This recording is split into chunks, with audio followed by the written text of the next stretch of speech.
আসলে এরকম একটা জীবন্ত মানে ইতিহাস দেখার পর, জানার পর কী মতামত থাকতে পারে আমি জানি না। আমার শুধু মনে হলো যে আমার সব কিছু দেখছিলাম আর মনে হলো যে আমার বুকের ভেতর থেকে কলিজাটা গলায় চলে এসেছে, আমি নিঃশ্বাস নিতে পারছিলাম না।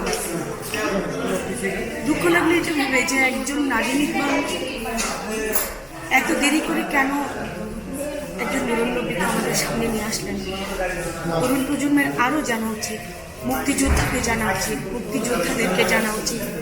এই দেশটা যে এমনি এমনি চলে আসে নাই, এটা খুব বেশি করে জানা উচিত আমাদের। কারণ আমরা না দেশপ্রেম বলতে কিছুই বুঝি না, আমরা নষ্ট হয়ে গেছি।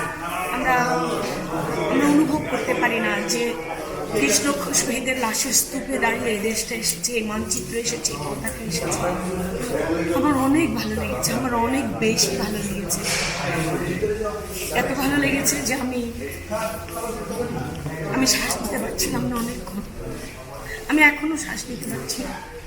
তো যখন ওনারা কথা বলছিলেন,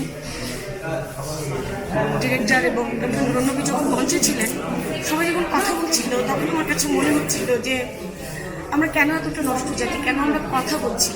9 মাস শ্বাস বন্ধ করে যে মানুষটা আমাদের স্বাধীনতা এনে দিয়েছে, তার সম্পর্কে জানতে আমাদেরকে মানে 2 ঘন্টা একটু মুখ বন্ধ রাখলে কি হয়, শ্বাসও তো বন্ধ করতে বলা হয়।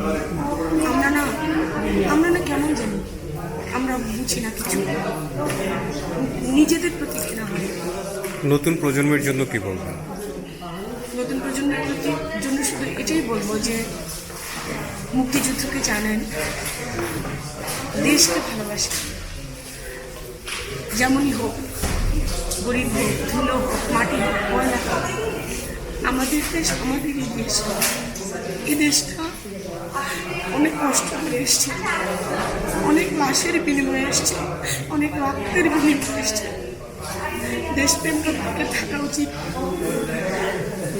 একজন নুরুন্নবীকে দেখেন কেমন করে দেশকে ভালোবাসতে হয় জীবন বাজি রেখে। এই স্বাধীনতা আমাদের, এই স্বাধীনতাকে সম্মান করা আমাদের দায়িত্ব।